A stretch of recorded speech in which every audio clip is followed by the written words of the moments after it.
Today Brent will be tying components for tube flies.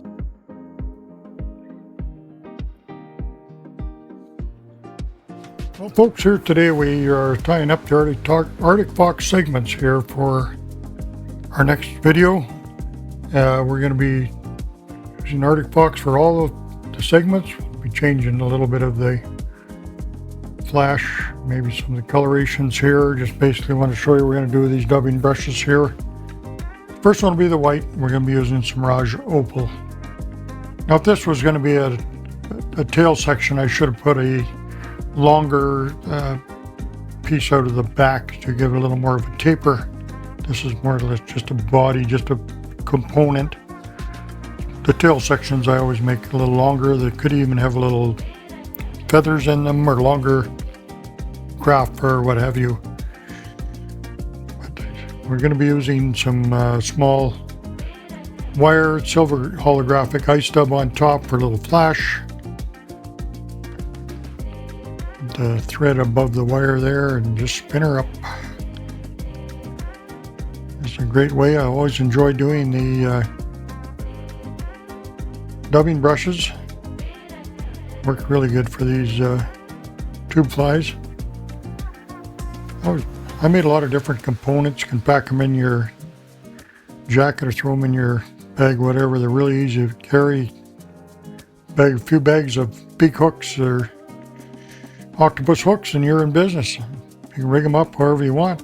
Beads and cones and all kinds of different options of rigging up.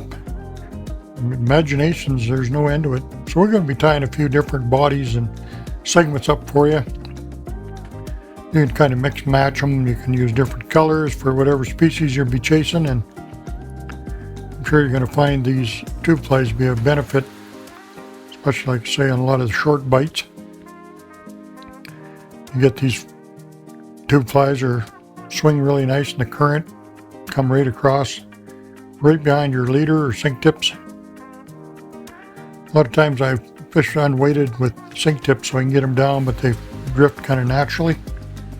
I want to get them down there. I don't want them bouncing off the rocks. I kind of want them up a little bit so the steelhead can see them and eat them. They're getting hung up because they're usually hiding in where there's a little bit of structure on the bottom. There's a lot of big rocks on there to get snagged up on. Something to be mindful of when you're steelheading. Gravel bottoms, they won't really hold in that kind of water. So we're just coming along here. We got the third one going in. We got the white and the lavender, which is another nice color. I'm going to come in here with a little longer hair this time. This will be the Arctic Fox, and this hair is quite long. Really soft, silky hair. Breathes and swims like, I don't think there's anything that duplicates this.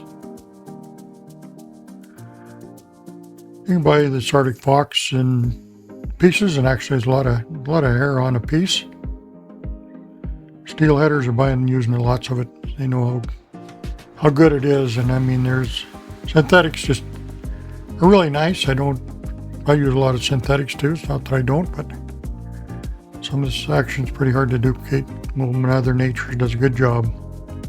This one's going to get some UV purple ice dub on top for the core. You see that as an accent when we brush this out. Nice long silky fibers. You want to hold that brushed out so when you pull them back so you don't snare them underneath each other, and you keep preening them back as you go forward, and you'll be handy at this no time at all. Maybe you already do use dubbing brushes. If not, we do have a segment on our channel creating dubbing brushes. There's 2 segments on that. And also dubbing loops. There's a couple segments on that as well under tying techniques and tips. Check that out. We're going to be doing one more section here. This one's going to have black and Silver Doctor Blue, which is a great steelhead color. Be one of my picks for colors if I was throwing a team. And you don't have to, I'm going to rig this up all 4 of them together, but I would probably rig 2 or 3 maybe at most. this size. They're pretty small components. They're not, the front two are a little longer hair. So you definitely want the longer ones in front of the shorter ones. Get yourself lots of colors and all kinds of, check out the best colors, and just, they're really easy. You can just change out right on the water so easily. Done by either snelling a hook at the end, or you can actually do a tie them right directly on with your clinch knot if you like. There's little plastic sleeves that fit up, little flexible sleeves that'll hold your fly hook in place so everything stays in where it belongs. You can put cone heads on the front if you like. Any of these flies you want to get them down. Cones and beads, there's all kinds. Sky's the limit. So I hope you really enjoy this tube flies. Get out and fish some of these flies, tie some up. Really appreciate you watching again, and we'll catch you again next time. Bring you some more great tube flies. Thanks for watching.